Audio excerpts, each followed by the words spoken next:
Ladies and gentlemen, boys and girls, it is always a tremendous joy when I get a chance to settle in and talk with none other than the great Kari Baxter Donovan, world-renowned writer, especially a great supporter of Donald John Trump, President of the United States, number 45, and a citizen journalist in the highest regard around the country. She's with us tonight out of the nation's capital, Washington, D.C., where she's been covering events on Capitol Hill throughout the course of the past 2 days. Kari, it's a tremendous honor to have you with us tonight. Thank you so much for being here. Ken, thank you so much for having me on. I appreciate it. Hey, listen, we just got word that the woman that was killed on Capitol Hill, Ashley Babbitt, was a four-tour duty intelligence officer with the U.S. Air Force, and a patriot in the highest regard, as noted by her husband. Kari, I just also spoke with Larry Klayman of Freedom Watch, and he basically stated, as I did in the earlier part of this show, that we are watching the beginning of the revolution that's about to take place in the United States. And the government is in tremendous fear, those on Capitol Hill tonight. I want to ask you, Kari, am I being hyperbolic? Are Klayman and I being over the top here, or are we on to something? Well, unfortunately, I think you're on to something. I'm devastated at the loss of a veteran, especially because I was in that, I was right there. I wasn't up in the building with them, but I was walking around, and I ended up coming up right to the spot where those barricades, where they pushed the barricades open. A few minutes before that, I'd heard a conversation. There were men, you know, there are agitators who go into these gatherings, and they just know how to push people's buttons and agitate them. What I'd found out was that there was a group of Christians who had been there. They had been meeting there every week or something for months. I have their card. I'm going to follow up with them. But they were telling me that they had a prayer meeting, and there were Christians all over the place. They were singing Waymaker, and there was all of this, you know, kind of thing going on. Christians praying, they had the rosaries, and I'm walking through the crowd, and I don't even know where I'm going, but I end up right smack in front of this guy with a bullhorn, and there's a song playing, you know, we're not going to take it anymore, and they're just blaring that song over and over and over again. The guy with the bullhorn is yelling, and one man said, "I'm a veteran, and I'm just not going to take it anymore," and he had a rolled up piece of paper, and he was screaming, you know, "These are the terrible things that you've done in the name of war," and he's yelling. The guy with the bullhorn is saying, they said they'll let some of us up there. They said that they'll let some of us up there. And there are people who are sitting up higher who are yelling down to him, "No, it's a trap. Get out. Don't do it." And he said, "No, we could take a few people." And I'm thinking to myself, what do you think is going on here, right? Mm-hmm. And what I think probably happened is Ashley came from that crowd of people. I have to go back in my pictures and see if I can find her specifically, but what I gathered was that they were going to go up to the barricades, and the police were going to say, "A few of you can come through and go up to the Capitol," because they had blocked it off. Well, the force they used to push over the barricades was practically nothing. And then a group of people picked the barricades up and moved them. And that's when a whole crowd went through, and they went up to the stairs. At that point, apparently, a group of people, and that probably included Ashley, went up into the Capitol. Yeah. Now, and so I think she was chosen. Yeah. And now there are some tonight, and we know that she's a patriot and a Donald Trump supporter. She's a huge Trump supporter. But there were some who were in the crowd who had been seen at Antifa events in Philadelphia and Black Lives Matter, and that they Yes. agitated this process. There's also a conspiracy theorem out there. They call whatever I say a conspiracy theorem. But there's someone out there that has said that this was a setup, that it appeared as if the police entrapped these individuals in a situation that would actually end in violence, as if this was not a provocation, but an actual entrapment of these individuals in this particular event. I think it was. I'm not sure that it was the police's intention, though. Yeah. I can't go that far yet. I don't know that. I do think that the police obviously were involved, and I think that they're following orders, right? And it's not necessarily I'm following orders and going to allow someone to die. They don't know what the other plan is. They just are in their lane. They're trying to protect what they're trying to protect. This is what I'm guessing. I don't know. But yes, I definitely feel like it was a setup. Because the weird thing is, Ken, I was there for almost 6 hours. I had no idea. And I was walking all around. I'm bird dogging everywhere. I'm looking in every corner. I'm talking to hundreds of people. I'm going all over the place trying to figure out where's the story, what's going on, right? I had no idea that this heightened violence was going on. There were people down with children, with their dogs. I'm not saying it was like a 4th of July parade, or picnic, but it was certainly not the amount of violence that's being depicted in the media. That was not happening. In fact, here's my scoop for you. There were 2 machines, heavy tractors there, because remember, they had been setting up for the inauguration, right? Yes. One of them was like, I call it a cherry picker. It's a lift, and it lifts, people up real high. They left the keys in it. If they were so worried about violence, why did they have these 2 massive trucks out there with the keys in it? There was a man with a pitchfork, and I asked him, did the police stop you and ask you what you're doing with a pitchfork? He said no. And I was like, oh, that's interesting. To me, the whole thing was a setup. The whole day was a setup. Exactly. Now, I got to ask you here, and then we'll go on to some of the other things as we set up along the way, but I got to ask you here, you remember 9/11, right? With the Twin Towers coming down. And it was Eleanor Holmes Norton and others who basically stated that they needed to have greater security at the U.S. Capitol. And it has actually become Fort Knox at the U.S. Capitol. You can't do the things that you used to be able to do, even walking up on the property itself. How did it become so weakened in security that it could possibly be breached? I talked to a woman who said that she has lived in Washington for 40 years. Yeah. For 40 years. She said, when I came down, is that Pennsylvania? When I came down Pennsylvania and I saw people up on the Capitol, I thought, I've never seen people up on the Capitol before, ever. And this was a woman who was just saying, how did they get up there?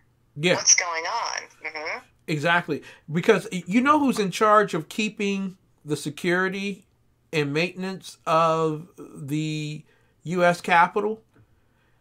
It's Speaker of the House, Nancy Pelosi.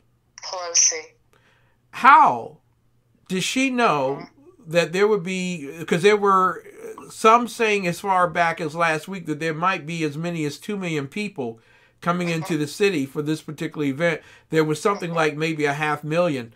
But nevertheless, how is it that they were ill-prepared and Speaker Pelosi virtually invited them into the U.S. Capitol by way of the Capitol Police?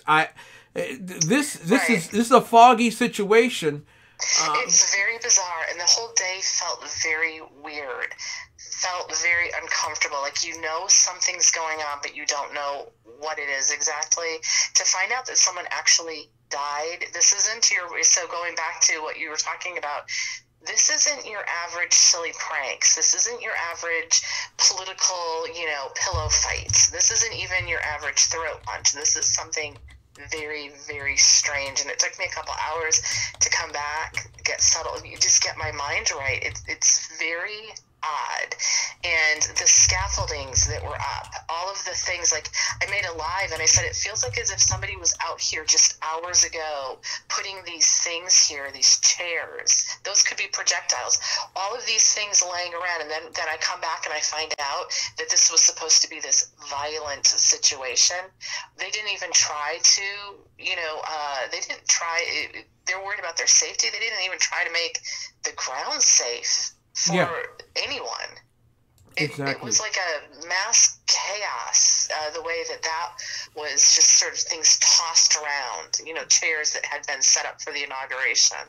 The other thing is that, yes, I do think, coming back to the conflicts that people are talking about, the people who were there, the Trump supporters, were not violent. They're rebellious, yes. Yes. They're rebelling against the government, but they're not violent people. In fact, one of the group of guys that I talked to, three guys who had gone into the building because the building was open. I said, the building's open? You can just go walk around in it? And they said, yeah, we just go walk around in it. So they were in it. They were in the building. And apparently the offices were just left open. Okay? Wow. They were in the building, walked through the door, and the offices are open. And one guy said, I saw this young kid who was breaking windows, and I went over and grabbed him and said, what are you doing? That's not our supporters. And I said, no, right. So there's something very bizarre, and you would think it has something to do with Nancy Kari, Pelosi. I want to say this very quickly because I was invited to a meeting at the U.S. Senate 2 years ago with our good friend Raynard Teddy Bear Jackson. Teddy Bear. Mm-hmm. And they canceled the meeting and moved it to, and because I did not have privilege or permit to go to that particular room, I was asked to leave the U.S. Senate building. And I stopped at the front in the little lobby area so I could make a phone call so I could try to find a different room.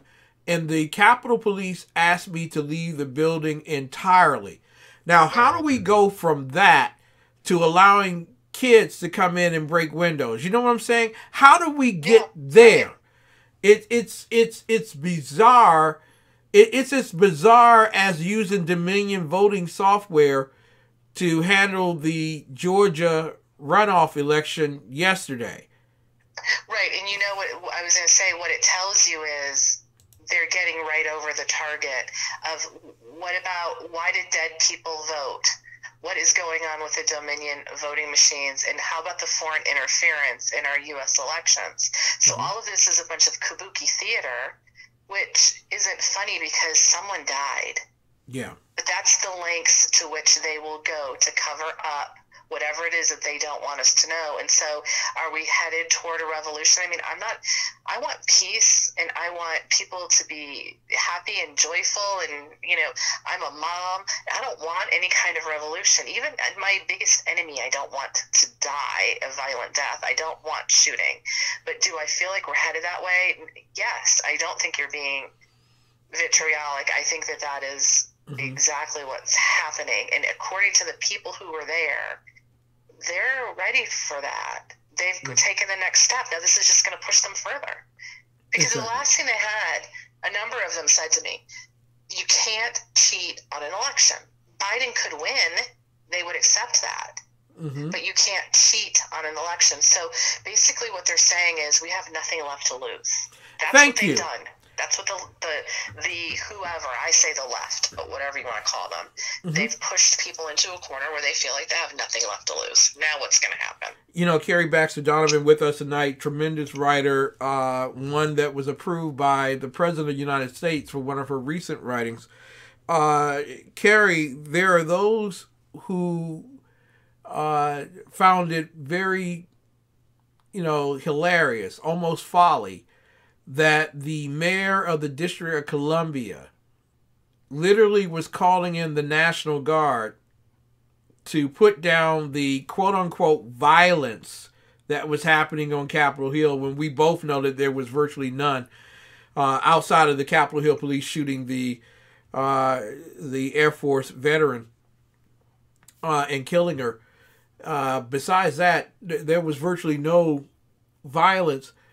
And this is the same woman who allowed Washington to burn for nearly 2 days without calling out the National Guard at all. Are we watching the entrenchment of Marxism in America? Did the people that you talk with today feel that we have lost our republic? Yes. Yes, they do. And the thing is, I didn't talk to anybody from D.C. Everybody was from outside Florida, New Jersey, Michigan, Georgia. And, you know, we can't wait to get out of here. There's something very disturbing going on in D.C., and of course that leads to the entire nation. So it is a concern, and it should be a concern of everyone's. This is our nation's capital. But Ken, I got to tell you, this place is frightening. It's frightening what Mayor Bowser did. It has done and is doing and continues to do. And the fact that she's protecting Antifa and Black Lives Matter, and then this kabuki theater of this made-up violence. Yes, there was violence. A Trump supporter got killed. Like, they say, oh, stop the violence, but they forget to tell you it's the Trump supporters who are getting killed. Yeah. Right? Yeah. And stabbed and attacked and taken to the hospital. The violence is against us. But, okay, so stop the violence. Right, this knowing, going down and seeing the Black Lives Matter plaza, and you have to have somebody come from outside to say, you know what, that's not normal, y'all, here in D.C. to have this Black Lives Matter plaza. Exactly. Where you can't go, you're not allowed to go there, but they are, and they can burn down a church, a historic monument to the country. Yeah, you know, I don't know of too many of the individuals that were involved in the burning down of the St. John's Church. How many of them were told that they couldn't come back to Washington, D.C., unlike Enrique, Right. who the leader of the Proud Boys, who was told that he couldn't come back to Washington, D.C. Until the time of his trial. And that set a message out to the people who were coming here, or at least we talked last week. There seemed to be a message to American citizens that this is not your city, this is not your place, Right. this is not your capital, it's ours, and we will refuse to give it up. Yeah, absolutely. And Ken, you know, I'm a descendant of the youngest vice president of the United States, John Breckinridge. Wow. And, you know, I have numerous notable veterans and military service. I'm a member of the DAR, the Daughters of the American Revolution. That doesn't make me better than anybody at all. No, not at all. But, you know, my family lineage has some ties here to the city, but I definitely don't feel comfortable. I don't feel like I can partake. I don't feel like I can just walk down the street and explore, you know, where my ancestors have been and have served. And many of us have those ties. So I'm not trying to say that I'm at all special, but is it an American city for Americans? No, I don't feel that way. I mean, I just can't wait to get out of here tomorrow morning. And the Marxism makes me feel very uncomfortable. You know, people have made the assertion that we are in an age of illegitimacy, in an age of witchcraft in this nation. There's a dark cloud, because actually this particular day, it was pretty dark all day long. It was. And it felt like a wickedness in the land. I'm not being egregious in what I'm saying here, am I? No, but you know what? No, you're not. It feels very heavily.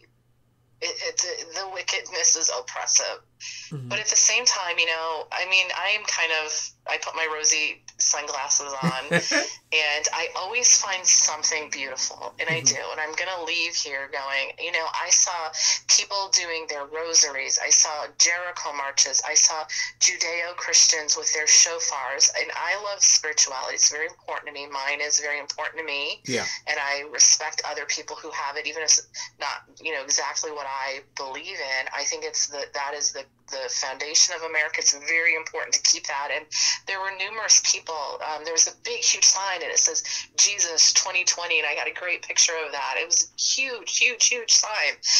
The love of Jesus and God and spiritual is huge. The people who came here from out of town to be here to support President Trump, those are people who want ethics, they want morals, they want America to do, those are your people. The good news is, Ken, there's a whole bunch of them. Mm-hmm. In fact, there are so many of them, nobody even balks when somebody, mentions, oh, by the way, Trump got 74 million votes. Okay, those aren't fake votes, because he really got those votes. So, yeah, it's bad, and it's bad here. But the good news is that there are people still with those Judeo-Christian values alive in the country.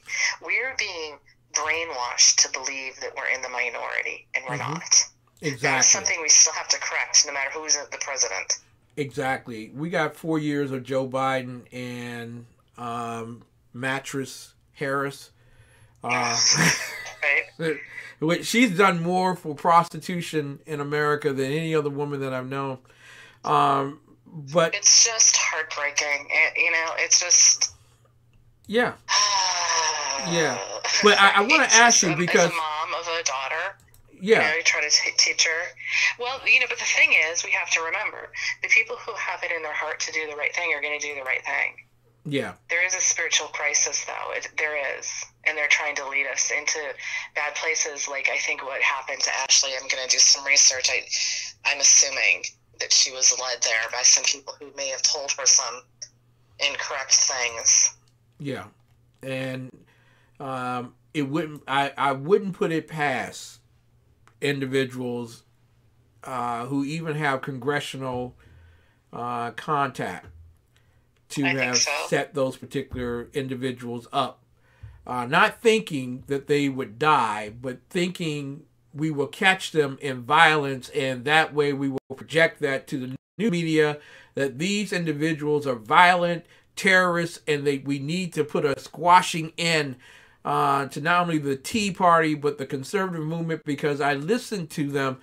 And what I want to convey this to the American people, to the conservatives who tune in and watch my program on a nightly basis. I got to convey this to you. You have America freaking scared right now. You really do. The left is more fearful of you than you should ever be afraid of them. And they are so afraid of you that they're willing to shut down an entire city so that you don't stay. That's how much power you got. What can they do when they go back home? Should they take that power and take back their city, take back their county GOP? What should they be doing when they go back home, Kari? Oh, that's a really good question, isn't it? And and the answer is so many things, which is, one, don't give up. Yeah. The good news is you now know that you're connected to a lot of people. The other thing is to do a lot of research and get your facts together and keep presenting it on every platform that you can get on, and convince other people to join you, because there are more people that we can get to bring to our side. This might be a good time to do it. If for people who have extra time and they have a lot of passion, the GOP, we need to take the GOP over, and it needs to be more reflective of populist, conservative, populist, free enterprise, those kinds of important foundational things. So we need to take over the GOP, and we need people to run for office, because we wouldn't be in this problem if we had good people in office. Yeah. It's a lot of work. It's a big, huge grocery shopping list. Because the problem is we have to fight them, and we don't really want to fight. We really want to build things and live in peace and raise our family, and we have to spend time fighting, which is, they love fighting, the left. Yeah. That's what they live for. The problem is turning and letting them be and not confronting them has gotten us into a dangerous position. Exactly. Got to talk with you tonight about Twitter, about Facebook, Instagram, you name it, in terms of leftist social media. They have decided to shut the president down 24 hours, 2 weeks. what should conservatives do with these particular social media groups? Because Congress is not going to get rid of 230, not in the next 4 years. They have no intention on doing that. What should we do in terms of dealing with the social media dragons? Well, I think that, each person needs to evaluate what their goals, their personal goals are, and what their agenda is. What work am I going to do for the country, and what do I need as far as entertainment and comfort? So if somebody is like, I just love my Facebook group because I like to put pictures of my kids up there and that relaxes me. Well, certainly don't do anything to get yourself kicked off of Facebook then, because we need our comfort. The truth is we need our comfort. But you might want to go find someplace like another place where you can go and have fellowship with other conservatives and you can talk about issues. That's also very important. So you have to evaluate what your desires are for yourself, your dreams, your goals, and you can find all different kinds of social media platforms. Don't just be on one. The other thing is, if they block you, if you have something important to say and they block you off of every single social media, then we need to have committees of correspondence like they did in the American Revolution. Get on the phone and start talking to people. And if they shut your phone down, then go get a Xerox machine and copy off what you want to say. There you go. Flyers and take it around and be a pamphleteer and don't give up, because the country is still worth fighting for. Exactly. I want to ask you, lastly, media. I had a debate with my good friend, Professor Michael Jones, as I was trying to find on the news the information regarding the person who was killed. Because the first report was that there were multiple people that were shot and killed, or shot on Capitol Hill. That's what the leftist news was putting out. And basically Newsmax had the information right, that it was one person who was shot and they were taken to the hospital. It seems that the hijacking of the news media will go to another more intense level after the inauguration of Joe Biden and Kamala Harris. What should people do in terms of reading news, watching news, getting information that's accurate and true? Well, that's a great question, because I know that, like, for the websites that I'm on, we're going to get censored even more, right? Yeah. And we're going to get fact-checked, and when they fact-check us, what they do is they basically rewrite everything, and then they insert their own stuff, and they'll tell you, like, you can't run your article unless you let us rewrite it. Yeah.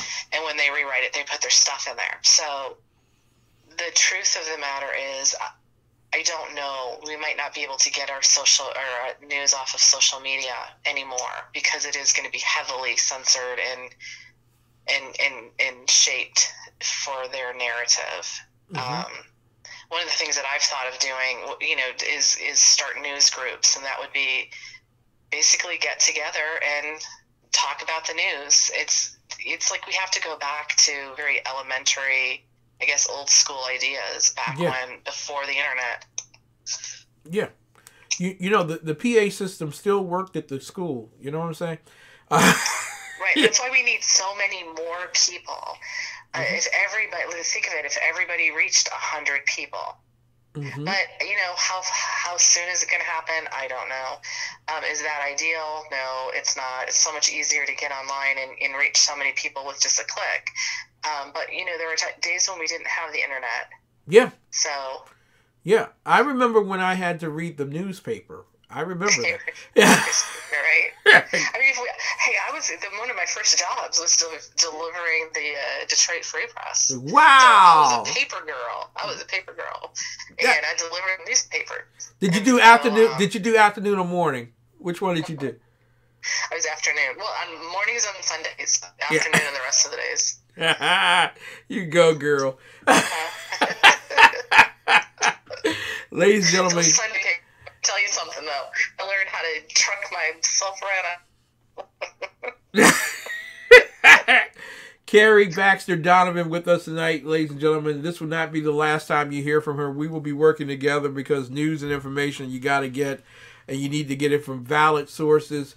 Even some conservative sources are questionable. So This is the one thing I've always was told. It's okay to get false news from variant sources as long as you continue finding other sources until you get to the news point that's true. The objective is not to find truth immediately. The objective is to find truth actually. And that's good, yeah. You know, that's going to take a little time sometimes, and you're going to get a lot of rumor and innuendo. Anybody been in 6th grade? You know rumor and innuendo. And so, you know, Kari, we want you to be safe. We're praying to the Lord that you will have safe travels tomorrow back to whence you came, and that you will continue doing the citizen journalism that just makes you on par with the most elite writers in America. God bless you, young lady. You're so kind. And God bless you, and I'm praying for you and here in this place. Yeah. Covering you with prayer, Ken. Yeah, thank you so much. I appreciate that, and I need that. We definitely do need that. For all of you who have watched the black clouds come over Washington when you got here, trust me, they'll still be here when you leave. Oh, boy. You come on over to Raleigh anytime, okay? I'll come right on down. No problem whatsoever. Raleigh or Fort Worth, one way or the other. I'll get out of here. Ladies and gentlemen, Kari, Baxter, Donovan, we love you, young lady. Hey, big hugs. Thanks so much, Ken. Thank you. Ladies and gentlemen, we're going to take a quick break. When we come back, we're going to get ready to talk with none other than Jason Miller, writer from Highland Community News. He has some breaking news stories out of California, IA spelled with a K, for you communists out there that love it so much. Again, big news story tonight. 14-year Air Force veteran killed at the U.S. Capitol upon storming it. Killed by U.S. Capitol Police. We got more for you when we come back. Around the door, there you have magic. One comes around, one today.